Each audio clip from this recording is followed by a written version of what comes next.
Olá a todos, sejam muito bem-vindos a mais um vídeo. Eu me chamo Nicolas Girardi e no vídeo de hoje eu vou estar lendo um artigo que eu achei muito interessante, falando sobre a adoção global do Bitcoin como moeda e dinheiro circulante no mundo inteiro, né? Então, eu vou estar lendo esse artigo aqui do Ricardo Reis, muito interessante que eu achei no Medium, estava dando uma lida. Eu vou fazer alguns comentários e também vou deixar o link do artigo e também uma outra notícia que eu achei interessante comentar, que eu vou comentar no vídeo, aqui tudo nos comentários, tá? Caso você se interesse e queira ler por conta. Então, o artigo é justamente esse aqui: Caminho curioso da adoção do Bitcoin. Começa no underground, pula para o topo e termina nas massas, do Ricardo Reis. Esse artigo é de 18 de dezembro de 2024. Já faz quase 2 anos praticamente, mas ainda assim é muito atual esse artigo, né? O tema que ele trata sobre a adoção como ativo superior, né, do Bitcoin. A narrativa dominante sobre a adoção do Bitcoin frequentemente segue o modelo tradicional da curva S de adoção tecnológica, comparando sua trajetória com a de outras inovações revolucionárias, como a internet, a eletricidade e os automóveis, né? São justamente as outras tecnologias que geralmente são mais comparadas, né? De fato. Essa perspectiva concentra-se em métricas convencionais: número de usuários ativos, volume de transações diárias e penetração geográfica. No entanto, embora o Bitcoin seja indubitavelmente uma solução tecnológica, sua natureza como tecnologia monetária exige uma análise por uma ótica diferente. A abordagem tradicional da curva S pode estar negligenciando um aspecto fundamental do Bitcoin: a importância do capital acumulado versus o uso cotidiano. A adoção do Bitcoin desafia a sabedoria convencional sobre como novas tecnologias se difundem na sociedade. Em vez de seguir o tradicional modelo da curva S, onde a adoção gradualmente se espalha dos primeiros adotantes para as massas, o Bitcoin traça um caminho único e não linear. Nasce no underground, entre grupos marginais, mas visionários. Desde cypherpunks, entusiastas individuais, pequenas empresas pioneiras e até países em desenvolvimento buscando alternativas monetárias, todos inicialmente vistos com ceticismo pelo mainstream. De lá, salta para o topo da pirâmide financeira através da adoção institucional, então só se difunde para as massas. Esse padrão peculiar de adoção reflete a natureza dual do Bitcoin, é simultaneamente uma revolução tecnológica nascida nas margens da sociedade e uma inovação financeira que exige legitimação institucional para alcançar seu potencial pleno. A abordagem tradicional da curva S de adoção tecnológica, com seu foco em métricas convencionais como número de usuários ativos e volume de transações diárias, falha em capturar essa dinâmica única, o que eu estou totalmente de acordo, né?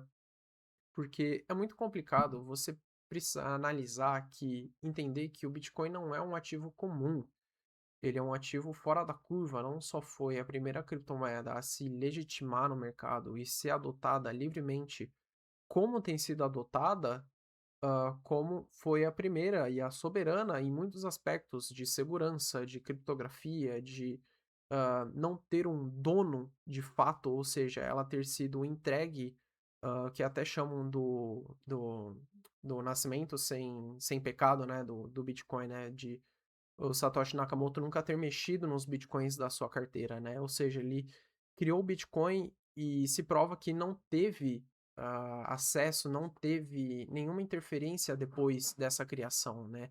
Ou seja, você vê que a tecnologia da blockchain é totalmente descentralizada, né? Não tem alguém realmente interferindo, como por exemplo o Ethereum, que nós sabemos quem é o dono e ele tem acesso total da rede, ou seja, se ele quiser sumir com todos os saldos, todos os fundos de toda a rede, que são bilhões, não sei se chega a trilhões, tá? Mas bilhões e bilhões de dólares, ele pode simplesmente pegar tudo para ele e sumir, né? Então, existem vários aspectos do Bitcoin que é único, né? Então, você teria que analisar. É difícil você fazer uma análise que funcione para outras tecnologias, que já estão bem consolidadas há décadas, há séculos. Então, é difícil você analisar, capturar essa dinâmica, né, que nem o texto fala. Continuando aqui. A singularidade do Bitcoin como inovação. O Bitcoin não é apenas mais uma tecnologia de consumo, é uma reinvenção fundamental do conceito de reserva-valor. Diferente de tecnologias como e-mail ou smartphones que se destacam por explorar a conveniência do dia a dia, O Bitcoin exige uma profunda mudança de mentalidade dos seus usuários, né? Que foi sobre a preferência temporal que eu comentei justamente alguns vídeos atrás, né? Podemos comparar o Bitcoin a um novo idioma que desafia a própria estrutura das línguas existentes. Para verdadeiramente falar esse idioma, o indivíduo precisa primeiro entender, compreender como o Bitcoin funciona no contexto maior do sistema financeiro global. Essa analogia é particularmente relevante porque, assim como línguas globais são primeiro adotadas por elites comerciais e acadêmicas antes de se espalharem mais amplamente, o Bitcoin pode seguir um processo de um padrão similar de adoção, né? E justamente como vai acontecer o Bitcoin, aqui o que o artigo está até tentando explorar é que ele seria, na verdade, adotado primeiro pelas grandes instituições, né? Primeiro pelas grandes empresas, e depois, com o tempo, que ele vai sendo mais adotado como uma tecnologia superior, ele passa a ser adotado pelas massas, né? Seja como ativo de reserva de valor, como também meio de troca, né? O que até contrasta um pouco com não vou lembrar, lei de Gresham, né? Porque você acaba negociando geralmente aquele ativo que tem menos valor, né? Então, quando você vai comprar pão no mercadinho, você não vai trazer uma barra de ouro e ficar cortando lascas para pagar o seu pãozinho. Você vai usar moeda, você vai usar nota, você vai usar o seu cartão de crédito. Primeiro que é muito mais fácil, e segundo, porque quando você tem um ativo que, com o passar do tempo, ele tende a se valorizar contra a inflação, ou seja, ele vai te proteger como hedge, como poupança contra a inflação, você vai querer poupar ele, você não vai querer gastar ele. Então é justamente o que tem esse contraste com o Bitcoin, né? Que até o Renato Amoedo fala muito sobre você ter colaterais em Bitcoin, né? Ou seja, você ter moedas, dinheiros que sejam inferiores ao Bitcoin e você basicamente ficar fazendo empréstimos, se colateralizando em Bitcoin, porque ao longo do tempo todos esses ativos iriam se desvalorizar em relação ao Bitcoin. Ou seja, você pode ir tocando o seu empréstimo, sua dívida infinitamente, né? Porque como eles vão se desvalorizando, a sua dívida vai se pagando ao longo do tempo, né? Justamente. Continuando aqui. O princípio de Pareto e a nova métrica de sucesso. Essa natureza única do Bitcoin nos leva a reconsiderar como medimos seu sucesso. O princípio de Pareto, que sugere que 80% dos resultados frequentemente vêm de 20% dos esforços, oferece uma perspectiva reveladora. 20% dos detentores de capital global podem gerar 80% de impacto na adoção do Bitcoin. Muito bem dito, né? Considere o exemplo comparativo entre a Nigéria e um fundo de hedge em Nova York. Enquanto a Nigéria pode ter um número crescente de usuários realizando transferências de pequeno valor, o único hedge fund que decide investir 1% de seu portfólio bilionário pode ter um impacto exponencialmente maior na valorização e estabilidade do ativo, né? Que é justamente o que a gente acaba vendo, né? E, infelizmente, gerando até uma manipulação de mercado gigantesca, porque quando você tem corporações e instituições trilionárias com mercado com uma evaluação de meio, um evaluation, né, um capital em mercado bilionário, trilionário, começando a inserir liquidez e tirando liquidez no Bitcoin, você acaba vendo uma volatilidade muito maior do que deveria ser naturalmente, né? Porque se você pegar nos primeiros ciclos do Bitcoin, nos primeiros anos, você vai ver que foi um mercado muito mais marcado pelo varejo, né? Pelos sardinhas, que são pessoas individuais, pessoas comuns que investem em seu portfólio e acabam gerindo mais o mercado, né? E agora, nesse último ciclo, você vê que está sendo muito mais marcado por uma captura administrativa, né, uma captura, das grandes empresas, né. E o problema é que isso é basicamente uma transferência de riqueza, porque maior parte das carteiras da blockchain, se você fazer uma análise de longo prazo, desde a invenção do Bitcoin, você vai perceber que maior parte das carteiras são adotadas justamente por indivíduos, né, por pessoas individualmente, e não grandes empresas, né. Continuando aqui o texto. O efeito cascata e a teoria dos jogos na adoção institucional. Essa dinâmica de concentração de capital nos leva a um fenômeno fascinante, o efeito cascata na adoção institucional. Este processo opera através de quatro mecanismos principais que se reforçam mutuamente. Primeiro, validação reputacional. A entrada de instituições respeitadas cria um efeito de validação implícita, reduzindo o risco reputacional para outras instituições. Ok? 2. Pressão competitiva de mercado. As instituições enfrentam uma crescente pressão para participar, motivada pela competição e necessidade de replicar estratégias bem-sucedidas, né? Então aqui é mais em prol do FOMO, né? O Fear of Missing Out. E se você não conhece, é basicamente o medo de ficar de fora. Isso é um comportamento natural da psicologia humana, tá? Que é aquele medo que você sente de seguir as manadas, seguir o bom senso, seguir o que é feito por todo mundo, que é justamente o FOMO. Quando você vê várias empresas, várias pessoas falando de Bitcoin, comprando Bitcoin, investindo em Bitcoin, só falando de Bitcoin, você vai atrás de saber mais o que é e querer investir justamente, né? E essa pressão competitiva entre as empresas e até entre os países, entre os governos dos países, os estados, nações, querendo adotar uma reserva de estratégica de Bitcoin, você vê outras querendo fazer parte disso também, justamente por conta do FOMO, né? Então, justamente até vou comentar isso em outra notícia que eu vou comentar aqui no vídeo. Continuando aqui no artigo, tópico 3: desenvolvimento infraestrutural.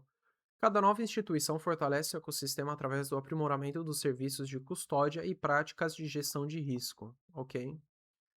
Precedentes regulatórios. A aprovação de produtos financeiros como ETFs estabelece precedentes que facilitam a entrada de novas instituições, né? Eu comentei, eu acho que esses últimos vídeos sobre como estava saindo liquidez, né, do Bitcoin, como isso explicava boa parte da queda do Bitcoin, né, nesse mês de maio e junho, né? A teoria dos jogos revela aspectos cruciais nessa dinâmica, incluindo o dilema pioneiro seguidor e um equilíbrio de Nash, que evolui de aguardar para adotar. Os efeitos de rede crescem não linearmente com o número de participantes, enquanto a oferta limitada de Bitcoin cria um jogo de soma zero. Diferentes contextos, diferentes papéis. Essa perspectiva de adoção institucional não diminui a importância do Bitcoin em diferentes contextos. Em mercados desenvolvidos, ele serve como reserva de valor institucional e ferramenta de diversificação. Em mercados emergentes, funciona como proteção contra a inflação local e alternativa a sistemas bancários deficientes, né? Eu vejo muito isso em corretoras, fundos de investimento, colocando o Bitcoin como opção de alternativa de investimento na carteira dos seus clientes, porque tem aquele argumento, se você colocasse 1% de Bitcoin sequer que fosse na sua carteira, você teria uma valorização de patrimônio muito acima de qualquer outro tipo de investimento, né? Então, até para o sistema tradicional serve como um argumento muito forte de posicionamento de capital no Bitcoin, né? A importância do capital institucional. A verdadeira revolução do Bitcoin pode não estar na sua utilização como meio de pagamento diário, mas em sua capacidade de atrair e reter capital significativo. Quando instituições financeiras e indivíduos de alto patrimônio realocam capital em Bitcoin, isso, primeiro, daí os pontos aqui, né? Aumenta a legitimidade do ativo, cria pressão para melhorar a regulamentação, estabelece infraestrutura institucional, reduz a volatilidade através de horizontes de investimento mais longos, e enfim. Repensando as métricas de sucesso. Essa nova perspectiva nos leva a reconsiderar as métricas tradicionais de adoção. Em vez de focar apenas em um número de usuários ativos e volume de transações diárias, devemos considerar volume de capital institucional, perfil dos investidores, qualidade e estabilidade, integração com o sistema financeiro tradicional, enfim. E terminando aqui a leitura do artigo, o sucesso do Bitcoin segue um caminho único. Primeiro conquistando os detentores de capital mais significativos, que então criam a infraestrutura e a legitimidade necessárias para uma adoção mais ampla. O efeito cascata na adoção institucional pode ser compreendido como um sistema autorreforçador, onde teoria dos jogos e dinâmicas de mercado se entrelaçam. Uma vez atingido certo nível crítico de adoção institucional, o processo tende a se acelerar por conta própria, criando um ciclo virtuoso de desenvolvimento e sofisticação de mercado. Essa dinâmica reforça ainda mais a importância de focar na qualidade e quantidade do capital institucional como métrica de sucesso do Bitcoin, né? Terminamos a leitura aqui. Esse artigo comenta muito bem os caminhos de adoção do Bitcoin, quais são os problemas, quais são os caminhos que ele pode seguir, enfim.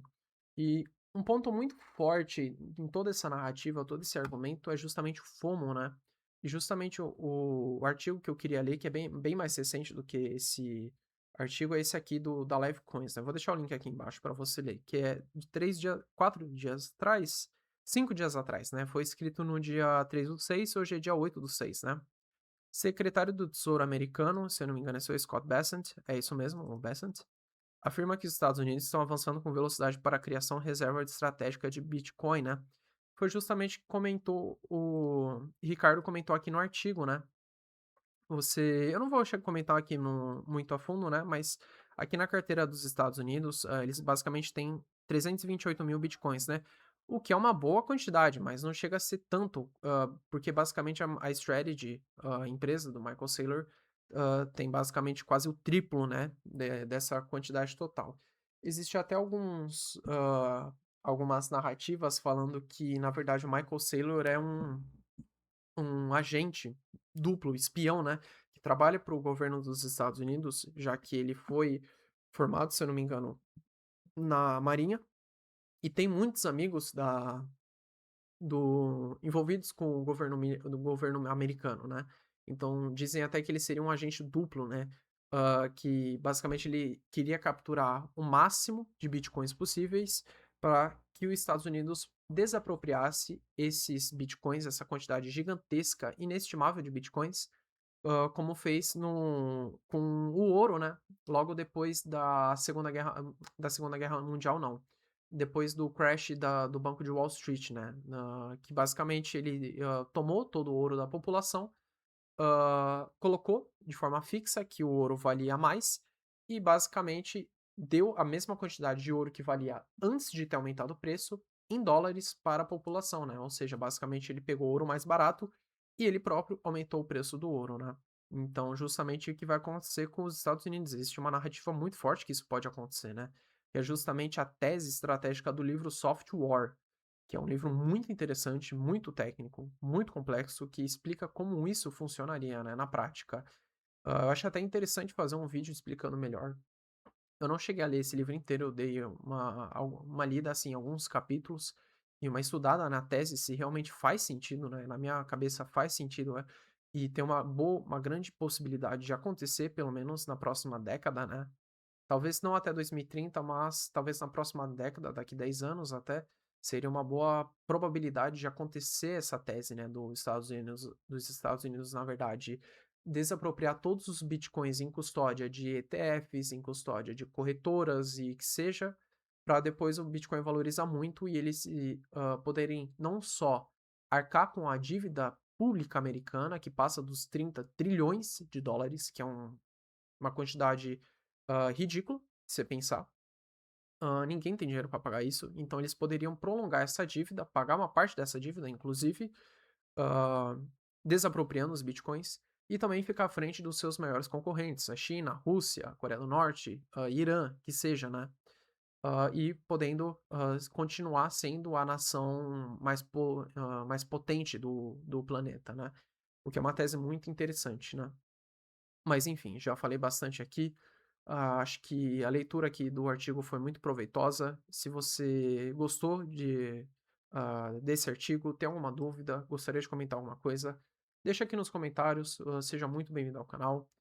Se você gostou também, deixa o seu like, se inscreva, compartilhe com um amigo que gostaria de conhecer sobre esses temas. E é isso. Então, muito obrigado pela sua atenção e te vejo no próximo vídeo.